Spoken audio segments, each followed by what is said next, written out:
செங்கல்பட்டு மாவட்டம் கழிப்பட்டூரில் திருப்போரூர் தொகுதி பாமக வேட்பாளர் வழக்கறிஞர் பாலு அறிமுக கூட்டம் நடைபெற்றது.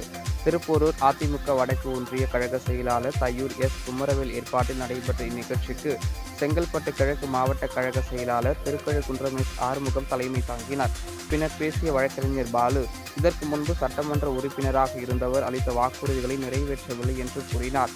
திருப்போரூர், திருக்கழுக்குன்றம், மாமல்லபுரம், கோவளம் ஆகிய பகுதிகளில் இருக்கக்கூடிய ஒவ்வொரு பிரச்சனைகள் என்ன என்றும் திருப்போரூர் தொகுதியில் உள்ள மீனவ மக்களின் தேவைகள் மற்றும் கோரிக்கைகளை தான் தீர்த்து வைப்பேன் என்று கூறினார்.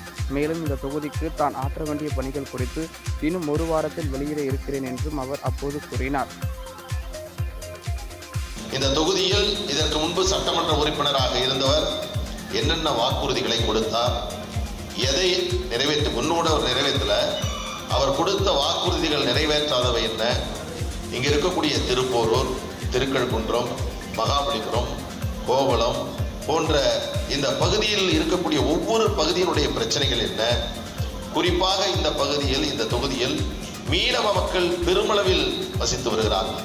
அவர்களுடைய தேவைகள் என்ன, பல பன்னாட்டு நிறுவனங்கள் இங்கே அமைக்கப்பட்டிருக்கிறது. ஆனால் திமுக அரசுக்கு ஆட்சிக்கு வந்தபோது தனியார் நிறுவனங்களில் 75% இடங்களை உள்ளூர் மக்களுக்கு தருவோம், அதற்கான சட்டத்தை கொண்டு வருவோம் என்று சொன்னார்கள்.